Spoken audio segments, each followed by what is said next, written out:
ऐसे वक्त में जब जादू अभी जमीन की जड़ों में रचा बसा था, एक कदीम जंगल मौजूद था जहां दरख्तों के पत्ते भी सरगोशियों में गीत गाते थे। ये इलारा का घर थी, एक जवान लड़की जिसकी आवाज उसकी अपनी नहीं बल्कि जंगल का तोहफा थी।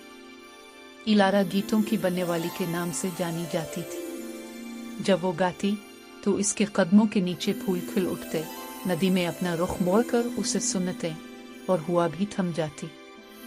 इसकी आवाज एक धागा थी जो इसके अर्ध गिर्द की दुनिया में जिंदगी बांध देती थी। लेकिन तारीकी ने इसकी रोशनी पर नजर डाली। बादशाह ज़ूलान, एक ऐसा हुक्मरान जिसने अपनी इंसानियत ताकत के बदले बेच डाली थी, ने एक जादुई आईने के जरिए इसकी आवाज चुरा ली और उसके जादू को एक बिलोरी पेंडेंट में कैद कर दिया जो इसने अपने गले में पहन रखा था।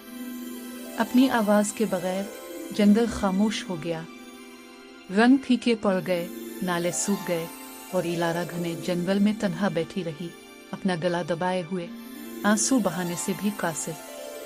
भोजपत्र पर बने एक कदीम नक्शे की रहनुमाई में इलारा ने खतरनाक पहाड़ों के संगीन सफर का आगाज किया, अपनी चोरी हुई चीज वापस लेने के अज़्म के साथ। चमकते हुए पत्थरों से रोशन एक पोशीदा गार में इसे गैबदान मिला, वो रोशनी का एक मुजस्सम। तुम्हारी आवाज गई नहीं है, उसने सरगोशी की, वो सिर्फ गुम हुई है। इसे वापस पाने के लिए तुम्हें तारीकी का सामना ताकत से नहीं बल्कि खुशी की एक याद से करना होगा। इलारा सायों के कले में बादशाह ज़ूलान के सामने खड़ी हुई। चीखने के बजाय उसने वो काम किया जिसकी इसने कभी तवक्को नहीं की थी। वो मुस्कुराए और फिर उसने गुनगुनाना शुरू किया, एक मध्यम टूटा हुआ सुआर, मगर वो जिसमें उसके गीत की याद मौजूद थी। ज़ूलान के गिले में पेंडेंट चमकना शुरू हुआ, उसकी खुशी की याद ने उसकी तारीकी को चिकनाचूर कर दिया। रोशनी की एक किरण फूटी, वापस इलारा में समा गई, उसे इस ताकत से भर दिया जिसे वो खो चुकी थी। जैसे ही इसने फिर से गाना शुरू किया, जंगल दोबारा जिंदगी से भर गया।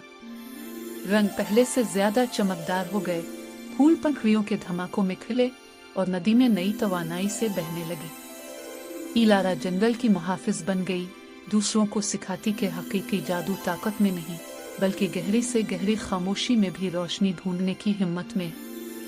और जंगल, उसने कभी उसकी कहानी गाना बंद नहीं किया।